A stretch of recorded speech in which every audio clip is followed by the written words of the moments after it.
xarunta golaha shacabka ee baarlamaanka federaalk Soomaaliya ayaa waxaa ka taagan buuq xoogan kaas oo markaasi ay ka dhasheen gacan qaad markaasi loo geystay qaar kamid ah xildhibaanada baarlamaanka federaalka Soomaaliya. haddaba intaan guda galin marka koowaad soo dhow muuqaalkan like saar siina share garee si dad badan xogteena ay u gaarto. aynu ku bilowno xildhibaan Cadar Xareed oo ka tirsan baarlamaanka Soomaaliya ayaa waxa ay ku dhaawacantay maanta gudaha xarunta oo ay haatan ka taagan tahay xaalad kacsanaana oo ka dhalatay wax ka bedelka dastuurka, waxaana gacanta iskula tagay ciidanka amniga iyo qaar kamid ah xildhibaanada diidan in xilligan markaasi la sii wado arrimaha ku aadan dooda ee markaasi dhinaca dastuurka. xildhibaanada oo wareysi bixisay waxay sheegtay in lugta uu dhaawac ka soo gaaray sida ay muujinayaanba muuqaallo markaasi baraha bulshada ee markaasi lagu wadaagay, isla markaana haatan waxaa lagu dabiibayaa mid kamid ah isbitaalada magaalada Muqdisho iyadoo oo tilmaamtay in markaasi laga tulay dhowr qodob. xildhibaanada markaasi gacan bay u isticmaaleen aniga haraati buu markaasi ugu dhuftay askariga markaasi kamid ahaa ciidanka soo galay xarunta, waxaana dhaawac markaasi iga soo gaaray lugta ay tiri xildhibaanad Cadar Xareed.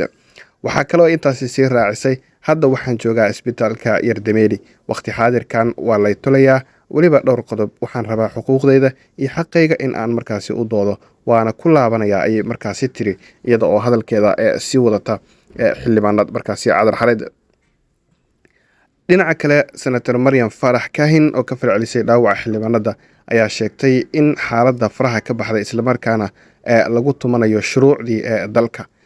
sida aad dhammaantiin u aragtaan askarigan booliiska ah waxa uu si arxan darra u weeraray xildhibaan Cadar Xareed oo ka tirsan baarlamaanka, mana jirto cid lala xisaabtamayo ama tallaabo markaasi ka qaadaysa ay markaasi ku jawaabtay. xaaladan kasoo korortay baarlamaanka ayaa timid kadib markii saaka xildhibaano ka tirsan kuwa mucaaradka oo kasoo horjeedo wax ka bedelka dastuurka ay si lama filaan ah markaasi ugu soo jarmaadeen xarunta golaha shacabka, waxaana sidaasi ku bilowday buuq xooggan. muuqaallo lagu baahiyey baraha bulshada ayaa muujinaya saraakiil ciidan oo gudaha u gashay xarunta, kuwaas oo ay markaasi ishayaan iyaga iyo sidoo kale xildhibaanada careysan ee ku sugan gudaha xarunta baarlamaanka federaalk ee Soomaaliya. dhinaca kale